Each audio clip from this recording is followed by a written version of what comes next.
Hi guys, Perla here. Welcome to my channel, Imperfectly Perfect. Today's just one of those days. So if you're an Nagatug and you see me out later, most likely we'll be in pajamas. Okay. Just woke up very swollen today. Like everything is uncomfortable. I can't even put a bra on. I know, too much information, right? Anyhow, I'm gonna make a quick video. Can you stop licking the table, dude? It's my dog. Stop. It's like licking the table. Like, what? There's no food on it. Anyhow, I'm gonna make a quick video about, I guess, relationships lost, grief, when people pass away. I want to get too much into details. My kids lost their great grandmother from their father's side. Now, sometimes people come into your life for different reasons. We sometimes don't see clearly what the reason is, but every connection we make with people is for a reason.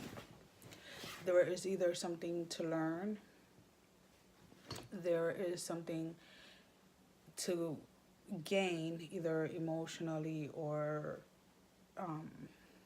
spiritually, or whatever it is that the gain is supposed to be. And there's always something that we give to those relationships. Now, some relationships are meant to be long-term, and other relationships are meant to be short-term. The difference is finding out which ones are which, what to hold on to and what to let go. Now, with that being said, when a person passes away, it is very hard, regardless of the age. I know that some people say, oh, when a young person dies, it's so much harder than an older person. But I don't necessarily think that that's true. A life is a life, and when it's gone, at least in the physical form, it's gone. So regardless of your religious beliefs, whether you believe in God, Buddha, whatever it is that you believe in, knowing, like, okay, let's say, for instance, I believe in God. So even though I've had a few losses this past couple of months from different angles, I feel personally, and I know that physically they're not here, but spiritually I still feel like you can, as long as you hold on to like the memories, and as long as you hold on to the love and to everything that you learn from that person, the person theoretically is still here. So, and I know that it's something very hard for people to understand while you're going through the process. And I feel like sometimes that's why God allows us to have, to go through certain trials, because if you don't go through the trials yourself, if you don't go through the pain, if you don't go through the whys and the trying to understand and trying to comprehend, then when a person comes in need of either consolation or guidance or just somebody just to hold them, then you're not going to be able to be there for that person, because you yourself have not been in that situation. Now, I've experienced loss since a very young age. I've had very close people, family members, died at a very young age. So when it comes to death, it's not that I'm okay with it, but I guess I am able to process. I grieve differently than most people do. I worked in assisted living for a while. I have been that nurse that has given like the last dose of morphine. I have been that nurse that has walked into a room and felt, and just knowing that the person has passed. I have been, that person that holds, the daughter's hand, the grandkids, like whatever it is, I've just been that person. Now, when it comes to grieving, as far as like personally, I don't tend to grieve in front of other people. It's not that I'm ashamed of grieving. It's just for whatever the reason, I have this like peace and calmness that comes over me that just kind of like my emotions kind of like pause, and it's like, okay, we got to go deal with their emotions, whether you are, family of a patient, or whether you're family of mine, whether you're whomever it is. I just feel like for whatever the reason, God chose that I am to be just kind of like there. I don't know how to explain it. It's kind of like I want to say like a transfer of feelings or a transfer of energy. I get a lot of people drawn to me. One of the reasons why I hate going out. I'll have people at random, just like, I'll be looking for socks. I'll be looking for bread, and, a little conversation starts, and it's like, poof, and I'm just like standing there like, whoa, overload. Like I'm not a therapist type of thing. But for whatever the reason is, I was meant to be at that place. I was meant to hear that person. And, I don't consider myself old. I consider myself very, very, very young, at 32 years young. But I have been through a lot. And I mean, I've been through a lot, like physically, mentally, emotionally, in every aspect of the word. So I'm able to handle certain situations differently. I am able to connect with people at a certain level emotionally and be there for them, because genuinely I have gone through that. Genuinely, I know what you're feeling. And I am able to make those connections, but in my opinion, I feel like I am still comforting, if that makes any sense.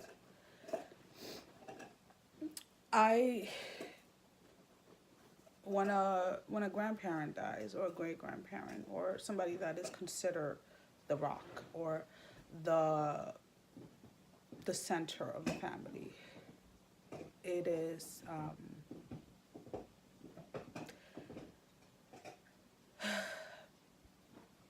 it is a very hard process to deal with, especially when death doesn't occur as frequent. I don't know if you understand what I mean. There are families that are used to going through death and grief on a more consistent level than others. For example, when my grandfather died, this was, God, how many years ago was it, guys? I can't even remember. My son was young, my oldest was very, very young. It was a shock.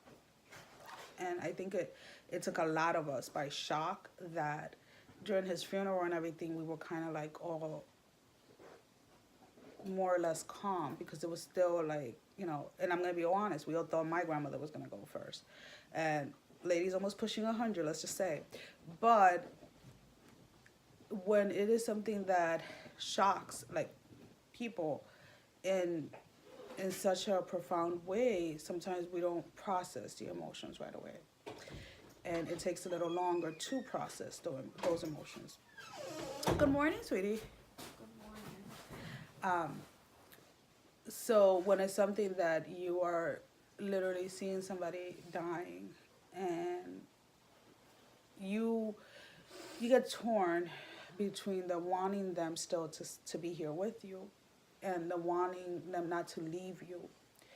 But then you're also torn with the fact that you want them to be at peace. You want the pain to end. You want them to rest, finally. So, you have to grieving is different for everybody. Everybody grieves completely different, and that's perfectly fine.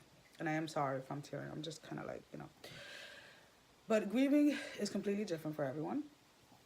Oh my God, my eyes are like closing. Like, I need more sleep. And that's perfectly okay. And nobody should expect anybody else to grieve in the same way that they do. Some people, tend to hide their emotions or their grief, and some people tend to just be full blown out there. And it's okay to grieve however you grieve. And those that are looking from the outside in need to understand that judging other people is really not the best way to go about it. And with all honesty, we like people in general, we need to start appreciating connections and relationships that we have with people. Whether it's, with your mother, with your sister, with your cousins, with, your significant other, with whomever, your coworkers, everybody. Because sometimes we're so consumed on little petty things in life that really don't mean crap. And we miss out on a lot. And I mean like a lot. So, yesterday there was no way that I was going to be able to post a video. I got home and I was completely emotionally drained, passed out. But, my kids are my world, and I have always said that. I will go above and beyond for them. I will, I put my pride aside. I put everything aside for them. And sometimes, things are viewed in a way that it's not. And with all honesty, I really can care less. I know that everything I do is for them. To give them the example of, what life is. I say, like, I'm not raising children. I'm raising humans. I'm raising, the next generation. They are to be treated as whole, not as, I do believe that there is certain ways to speak to people in a certain level. But you can have a 9-year-old like my son who comprehends things at a 13, 14, 15-year-old level. And you can have a 16, 17, 20, even a 30-year-old that comprehends things at a 10-year-old level.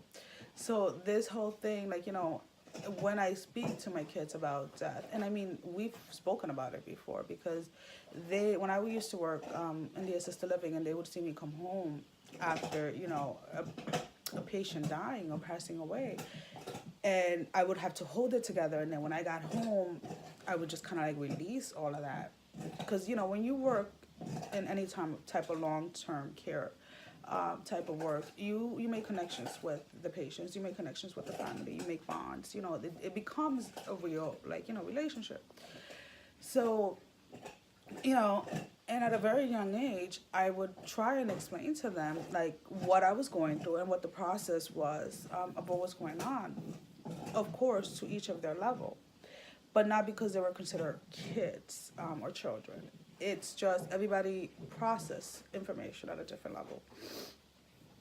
Sometimes you don't need to say anything. Sometimes you just need to physically be there for somebody. Sometimes all they need is to feel someone else's touch, like, hold my hand, just hold me, like, just, I'm gonna let go, I'm gonna cry, but I just need to know that somebody has me, like, that they're not gonna let me fall, basically. So, all I can really say is, don't take any relationship for granted. Love with all your heart. Don't fear anything. And just take every chance you can to show the people around you, like, how much you love them and how much you care for them and how much you appreciate that they're there. Because when you're going through certain things, being alone or feeling lonely, it is one of the hardest things. Feeling like nobody understands what you're going through. And if we take a minute and step back out of our own little world, out of our own little shell, you would realize that there are a lot of people that are going through what you're going through. There are a lot of people that want that connection, that want that, that I'm here for you, even if it's just to sit there and stare at each other's faces. But because we are so consumed of being judged, and because we are so worried about what society is going to say, or what people are going to say, or how people are going to react to it, we try to hold it in. So I feel like the more genuine and the more open we are about our life and about our feelings and about how things affect us and stuff like that, the better it is for you to connect with people that are going through the same things, or that have been through what you've been through, and that will help you go through the trials and tribulations that you're going through at the moment. And I think that's about it. Again, I was trying to make a short video, didn't even make, went past those 15 minutes. Today's challenge with my narcolepsy is trying to keep my emotions in check, because emotionally it does affect me a lot. Physically it transfers into the physical, is why I feel so swollen today. So it's gonna be a huge increase of water, probably a couple of hot showers and bath, to try to keep my blood pressure kind of like regulated, and probably gonna end up taking a few more naps than usual. Last couple of days have not been as productively with naps as I usually want it to be. Well, guys, thank you for watching, and remember to like, share, and subscribe. And I am so thankful for everybody watching and everybody that's sharing, looking at my videos and liking them and stuff like that. Life is about connections, life is about relationship, and life is about putting